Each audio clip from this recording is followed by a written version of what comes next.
This is Martia Nelson. I'm in the tiny bustling town of Ennis, County Clare, Ireland. I'm here today to interview a woman named Niamh Gallagher, co-founder of Women for Election, a nonprofit organization that inspires and equips women to run for political office in Ireland. So just want to show you the outside. We are indeed here in Ireland, and Niamh and I are going to now move inside, and you are in for a treat when you hear the fascinating things that she's doing for women in Ireland. This is Martia Nelson in Ennis, County Clare, Ireland for SylviaGlobal.com. I'm speaking with Niamh Gallagher, and Niamh, I'm so interested to hear, first of all, what is your organization, Women for Election? Certainly, Martia, and welcome to Ireland. Welcome to Ennis, County Clare. Thank you. My organisation, Women for Election, is an organisation established to inspire and equip women to succeed in politics. And I suppose our vision is of an Ireland with balanced participation of women and men in political life. And at the moment, we're far from that. We've just 15% of women elected at national level and 16% at local level. So Women for Election has a lot of work to do.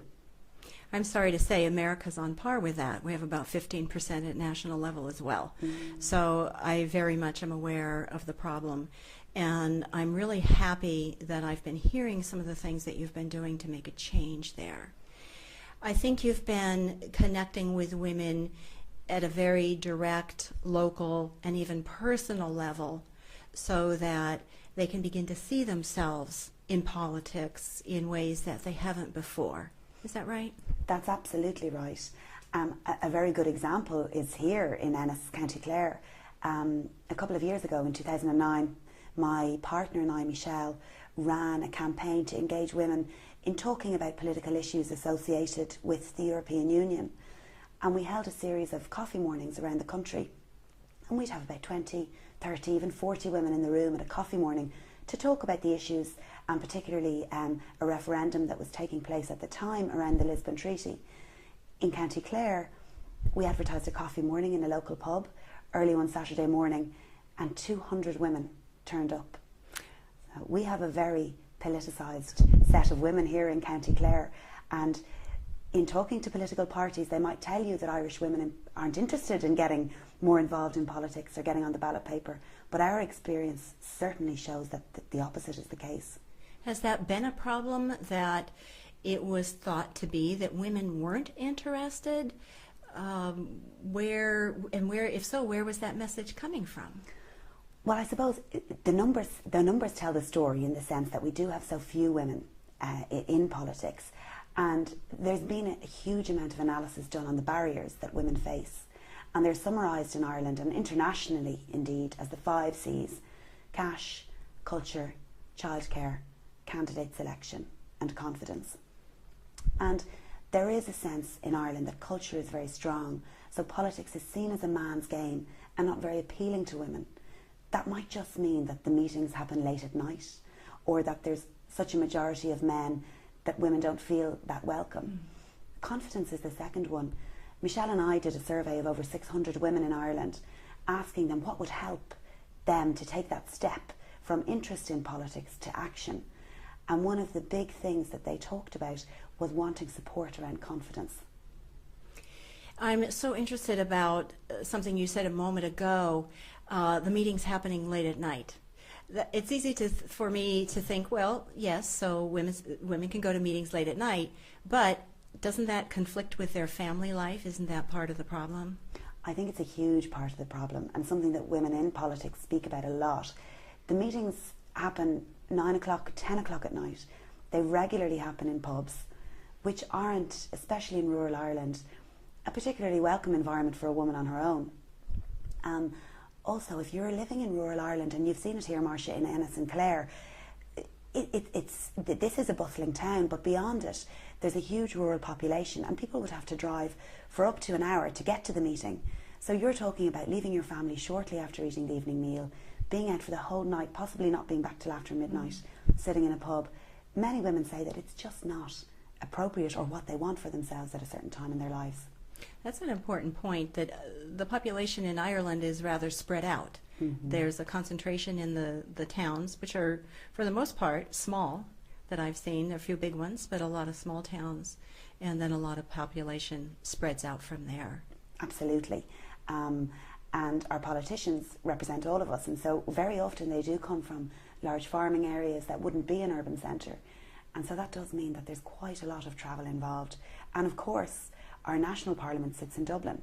So for somebody in Ennis to get from national parliament, which sits Monday to Friday, home, it's a 3-hour drive. You know, that can only be done on a Monday and Friday. So it's not really very friendly towards people who want to balance their family life with their political career. Which I assume women feel is a little more difficult. They feel still in Ireland very drawn to be home with their families on a regular basis. Women everywhere, I think, want that. Exactly, and certainly women of a certain age. We're seeing a shift or a small trend of women who have reared their families becoming more politically active, and they don't have that issue around wanting to get home to make sure the children have done homework from school, are in bed, or organised. And also younger women who don't yet have families, that they're not as challenged, I suppose, in that way. But for women of a certain age and women with families, I think it's normal and natural that they don't want to be away 5 nights a week.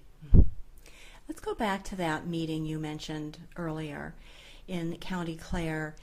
You and Michelle had done some work on the ground to notify women of this meeting, to stimulate some interest, is that right? That's it. And one of the things that's very strong in the countryside in Ireland is the local media. So we had some pieces in local newspapers and on local radio, and that was extremely effective in getting women to come to the meeting.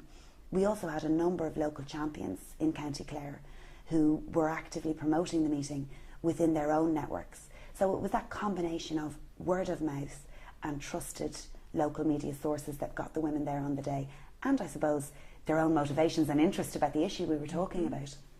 And if you and Michelle hadn't been out there organizing this and stimulating the interest for it, for a normal meeting like this, how many do you think would have shown up? I suppose maybe 20, maybe 20 at a maximum. Yeah. And you got 200? 200 women in the room. So that's a 10 times increase. That's pretty impressive. It shows that if women know, they'll go.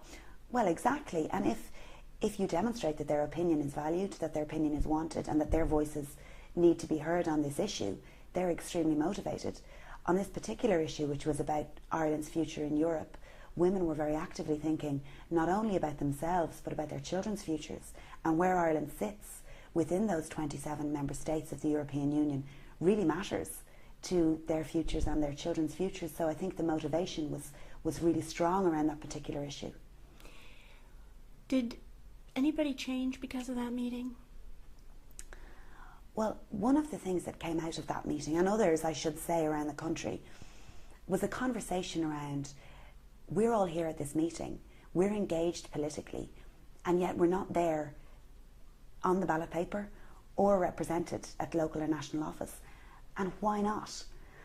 And I think a lot of the women in the room began to see their own responsibility to put themselves forward and to consider not just talking about politics and being interested, but taking the leap from interest to action. And it's interesting that in County Clare, a couple of years later, in 2011, when we had a general election, it was the only county that had no women on the ballot paper. So voters would have had no choice, no option to vote for a woman, until shortly before the election, 3 women who were particularly angry about this declared as candidates. Late in the day, independent candidates, and they ran in the county so that voters would have a choice to vote for a woman. And I think that was extremely brave, because these women didn't come from a political background. They came from a community activism background, but they recognised the importance of this issue. So I think when we were here a couple of years ago, or in 2009, we saw that activism, that agitation on the ground, and that then translated up a couple of years later at the general election to see women actually putting themselves on the ballot paper. How close to the election did they put themselves forward? I think it was about five weeks out, 4 or 5 weeks out. So not long. That's last minute, really. Really last minute. And the thing is that if they'd been on there sooner, I think one of them at least could have had a high chance of getting elected, because the issue was so striking to the women in the county and their story was very strong about why they were running. So perhaps with a little more support and preparation, there could have been a woman elected in Clare. That's an amazing point. They sort of did it themselves at the last minute, and rather than do it earlier on and commit and do the whole politicizing, at least they stood up at the last minute and threw their hats into the ring. And I think those women now realise, well, I've done it once, I could do it again. I understand a little bit more what is involved, what are the kind of things that I need. And in fact, Women for Election is offering supports to women all around the country to run, and we will particularly be targeting these women to say, look, we encourage you to run again, and we will help you in any way that we can in developing your campaign. Because with a little support, with some research, some strategic guidance, I am certain that these women would be in with a good chance. This kind of change, where you saw that tenfold increase in the meeting for women who are interested in political issues that affect them and their families, and then this demonstration by these 3 women who became candidates at the last minute because they just could not bear to be on the sidelines anymore, which seems to me a symbolic gesture as much as a hope to be elected. Tell me how that type of thing has influenced you and Michelle to start Women for Election. I suppose in going around the country, as Michelle and I did, and meeting with women's groups, we were so struck by how close many of these women were to running for office. So in many cases they were already leaders in their community, whether it was through community group, tidy towns, residents association, any kind of community leadership. And we could see so clearly that these women were political and they were leaders, but they weren't seeing the link between their leadership and politics. And what's more, even those that did see the link didn't feel ready to go forward. They didn't feel supported. They didn't feel like they knew what they needed to do. And there is no organisation, or there was no organisation until Women for Election, that was there simply to support women to make that next move into politics. So we felt there was a real need for a non-partisan organisation to work with women, take steps with women from their interest to developing the kind of skills they might need to go forward, to declaring, supporting them through their campaign, and indeed after election, to bring them on that journey so that they wouldn't feel alone or isolated in that. That was our motivation. You sound passionate about it. I think I am. Every fiber in your being is electric about it. Well, this conversation has been a real eye-opener for me. And I would like to have another conversation with you very soon. I want to find out more about what this organization means to you personally, how it affects your life, and I know you have more stories to tell. So you'll continue talking with me? Of course. Great. Thank you so much. Yeah. Niamh Gallagher, Women for Election. This is Martia Nelson for SylviaGlobal.com in Ennis, Ireland.